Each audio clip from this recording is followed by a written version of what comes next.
Hello, this is the second of my videos on basic sociology, this one dealing with the idea that human beings are social beings.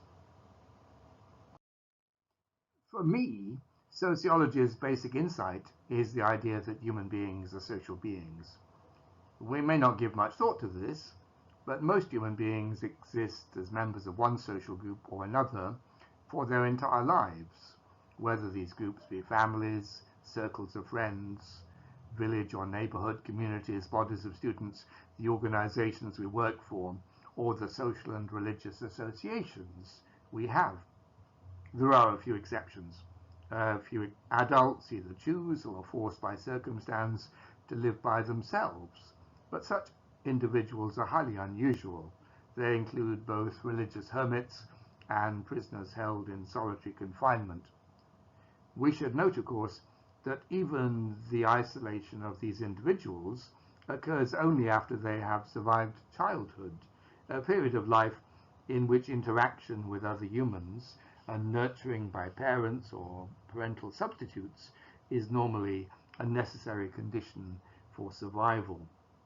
Again, hermits and solitary prisoners also normally continue to have some minimal contact with others in order to get food and the other basic requirements they may need to survive.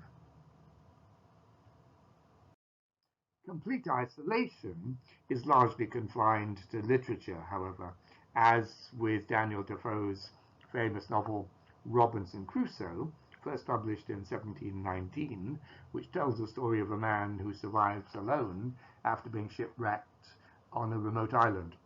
Although this is a largely fictional account, the motif of a lone survivor battling against the odds has proved to be enormously appealing, with Defoe's book becoming one of the most republished and translated books of all time, and Tom Hanks' movie Castaway in 2000 providing a popular modern retelling of parts of the story. If we accept that human beings are social beings, then a key social corollary, sociological corollary I should say, is that individuals are to some extent socially determined.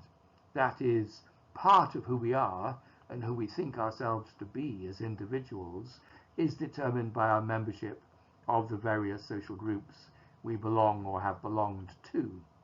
The extent of this determination may vary from one individual to another, some individuals taking the social roles and attitudes they learn from their social environment much more for granted than others, and a few individuals consciously rebelling against their social environments or trying to work out alternative ideas and patterns of behavior. But even with these individuals, the reality of social determination seems impossible to escape completely.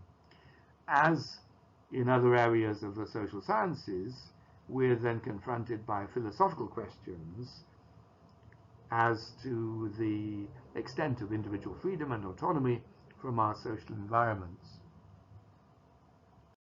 As to the ways in which human beings are social beings, I would identify four sociological processes which operate throughout the whole of most of our lives. First, we are dependent on others for our physical, emotional, and economic survival. Secondly, most of our behavior that we acquire is learned through the process of socialization into human society. Little of what we do is instinctual. We learn from our families, friends, schools, and wider society how to behave as human beings. Thirdly, we are all social actors, a very large part of our behavior being conducted with other people in mind, as we seek to communicate with, impress, or influence them. In particular, our social interactions occur within the social groups we belong to, and our opinions about the world, our attitudes towards other people and other social groups are at least in part determined by the groups we belong to, and we are heavily impacted by the status positions we occupy and the expected roles that are attached to them. Finally, from birth onwards, we are surrounded by patterns of culture and social structures which we take more or less for granted, and which enormously influence or perhaps determine the way we see the world and relate to it. I will discuss each of these processes in turn in the following videos, starting next week with social dependency. Thank you for listening. If you like these videos, you're welcome to subscribe to my channel.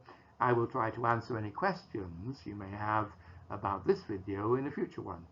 By the way, those who want to support the development of my channel can do so through Patreon or PayPal. I will give details below the video.